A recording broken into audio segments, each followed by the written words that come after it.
അവതരിപ്പിക്കുന്നു ദൈവജനനിയുടെ പ്രിയദാസൻ. അതെ, അങ്ങനെ വളരെ ചെറുപ്പത്തിൽ തന്നെ പരിശുദ്ധ അമ്മയെ ആശ്രയിച്ചുകൊണ്ട് ഏത് വിപത്ത് സന്ധിയിലും ശരണപ്പെടാൻ ചാവറ പിതാവിന് സാധിച്ചിരുന്നു. ഇത്തരുണത്തിൽ പരിശുദ്ധ അമ്മയുടെ സജീവ സംരക്ഷണം പ്രകടമായ ഒരു സംഭവത്തിലേക്ക് ഞാൻ നിങ്ങളെ ക്ഷണിക്കുന്നു. ഒരിക്കൽ ആശ്രമ പണികൾക്ക് തടി ശേഖരിക്കാനായി പ്ലാഷ്നാടിനടുത്തുള്ള കിഴക്കൻ മലകളിലേക്ക് ചാവറയച്ചനും സഹായം കൂടി യാത്രയായി.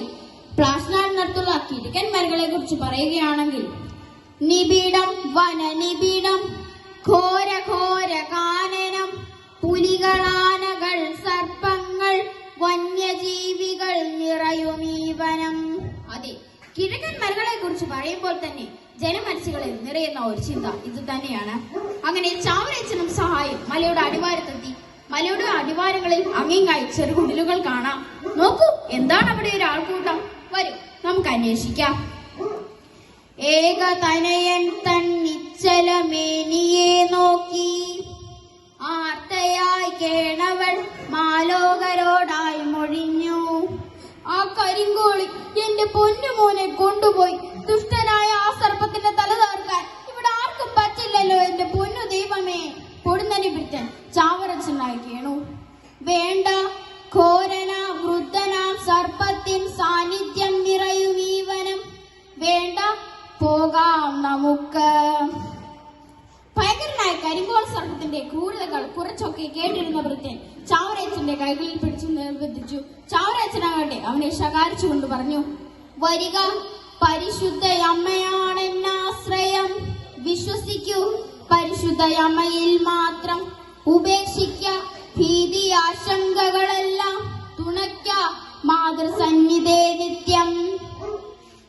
ആ ഘോര സർപ്പത്തെ കുറിച്ച് പറയുകയാണെങ്കിൽ അവിടെയുള്ള ആളുകൾക്കെല്ലാം അതിനെ ഭയങ്കര പേടിയായിരുന്നു.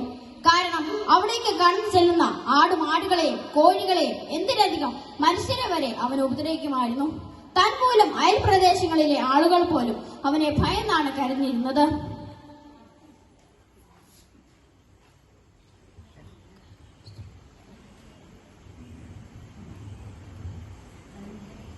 തന്മൂലം അയൽ പ്രദേശ അങ്ങനെ ചാവറയച്ചനും സഹായം കിഴക്കൻ മലയുടെ സമീപത്തെത്തി. ഉടൻ തന്നെ ദിഗന്ധങ്ങൾ മുഴങ്ങുമീ സീൽക്കാര ശബ്ദം. ഘോരമാവുടലും പെരുപ്പവും വിടർത്തുമാ ക്രൂരപത്തിയും ചീറ്റിക്കൊണ്ടു പാഞ്ഞു വരികയാണ് ക്രൂര സർപ്പം കരിങ്കോളി. ചാവറയച്ചൻ അനങ്ങിയില്ല. പേടിച്ചു നിലവിളിച്ചു നിൽക്കുന്ന ഭൃത്യനെ തന്റെ അരികത്തേക്ക് പിടിച്ചു നിർത്തി. എങ്കിലും തന്റെ അന്തിമനാഴിക അടുത്തു വന്ന മട്ടിൽ ഭയന്നു തളർന്നു. തളരുന്നു ഹൃത്തൻ, തകരുന്നു മാനസം, ഒരുകുന്നു ഹൃത്തടം, പെരുകുന്നു സീൽക്കാരം. കരിങ്കോൾ സർപ്പത്തിന്റെ മുന്നിൽപ്പെട്ടവരാരും ഇതേവരെ രക്ഷപ്പെട്ടില്ല അത്രേ.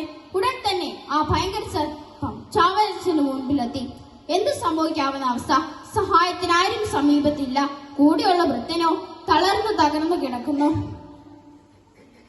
സർപ്പത്തിന്റെ സീൽക്കാര ശബ്ദത്തെക്കാൾ ഉച്ചത്തിൽ ചാവറയച്ചൻ വിളിച്ചു, അമ്മേ, പരിശുദ്ധ അമ്മേ, സർപ്പത്തിന്റെ തല താർത്ത് പരിശുദ്ധ അമ്മേ. ദൃശ്യമായ അമ്മതൻ ശക്തി, ഗതിമുട്ടി സർപ്പത്തിൻ ശക്തി, പത്തി കാട്ടി നിന്നുതൻ മുൻപിൽ, തകർത്തുതൻ സീൽക്കാര ശബ്ദവും. പരിശുദ്ധ അമ്മയുടെ സജീവ സാന്നിധ്യം ദർശിച്ചുകൊണ്ട് ആ മരീദാസൻ പരിശുദ്ധ അമ്മയ്ക്ക് മുമ്പിൽ മുട്ടുകുത്തി കൈകൾ കൂപ്പി പ്രാർത്ഥിച്ചു. നാഗത്തിൻ തല തകർത്തവൾ, നരകത്തിൻ വാതിലടച്ചവൾ, നാശത്തിൻ കയത്തിൽ നിന്നും നാഗത്തിൽ മാർഗദീപമായി. ആ ദുഷ്ടപിശാചിന് ചാവറയച്ചന് ഒന്നും ചെയ്യാൻ സാധിക്കില്ല എന്ന് പരിശുദ്ധ അമ്മ അദ്ദേഹത്തിന് ഉറപ്പ് നൽകി. പ്രിയോരച്ചനെ കരിങ്കോള് വകവരുത്തിയേ എന്നുച്ചത്തിൽ നിലവിളികളും കൂട്ടക്കരച്ചിലുമായി കിഴക്കൻ മലയിലെത്തിയ ജനക്കൂട്ടം കാണുന്നത് എന്തെന്നോ? മുട്ടുകുത്തി പ്രാർത്ഥിക്കുന്നു ചാവറയച്ചൻ. മുട്ടിന്മേലെ ചാഞ്ഞിതാ ഭൃത്യനും. സംഹാര രുദ്രനായി മാറേണ്ട സർപ്പമോ പണം താഴ്ത്തി താണിതാ നിൽക്കുന്നു ദിവ്യ തേജസ്സിൻ മുൻപിൽ. ആ ജനക്കൂട്ടം അവിടെ എത്തിച്ചേർന്നിട്ടും അവസാനിക്കാതിരുന്ന ആ രംഗം നീണ്ടുപോകാൻ ജനക്കൂട്ടം അനുവദിച്ചില്ല. കിട്ടിയ ആയുധങ്ങളുമായി അവർ ഓടിക്കൂടി. ആൾക്കൂട്ടത്തിൽ നിന്നും ഒരാൾ വിളിച്ചു പറഞ്ഞു, ഇത് തന്നെ പറ്റിയ സമയം. തകർക്കുക നാഗത്തിൻ തല, തീർക്കുക സീൽക്കാര രക്ഷിക്ക നമ്മുടെ നാടിനെ, വന്ദിക്ക ചാവറയച്ചനെ. കേട്ട പാതി കേൾക്കാത്ത പാതി തങ്ങളുടെ കൈകളിലുള്ള ആയുധങ്ങളുമായി അവർ ഓടിക്കൂടി.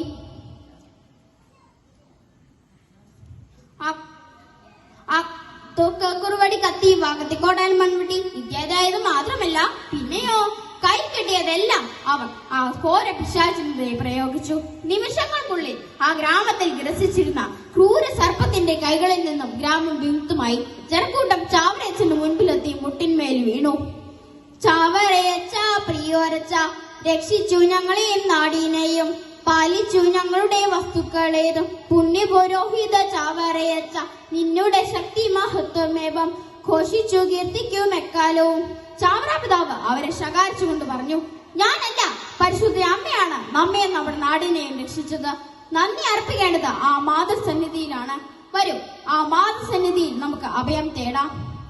അങ്ങനെ അവർ പരിശുദ്ധ അമ്മയെ ധ്യാനിച്ച് ഒന്നു ചേർന്ന് പാടിപ്പുകഴ്ത്തി. അതെ, ചാവറയച്ചന്റെ ജീവിതത്തിൽ ഉടനീളം നിറഞ്ഞു നിന്നിരുന്ന ഈ മരീഭക്തി നമുക്കും നമ്മുടെ ജീവിതങ്ങളെ സ്വാംശീകരിക്കട്ടെ. അങ്ങനെ പരിശുദ്ധ അമ്മയുടെ എളിയ ദാസരായി തീരാൻ, പരിശുദ്ധ അമ്മയുടെ മാധ്യസ്ഥത്തിലൂടെ ദൈവസ്നേഹത്തിന്റെ ആഴങ്ങൾ അനുഭവിക്കാൻ ഏവർക്കും ഇടവരുത്തട്ടെ എന്ന പ്രാർത്ഥനയോടെ ഈ കൊച്ചു കഥാവിഷ്കാരം നിങ്ങൾക്ക് മുമ്പിൽ സമർപ്പിക്കുന്നു. നന്ദി.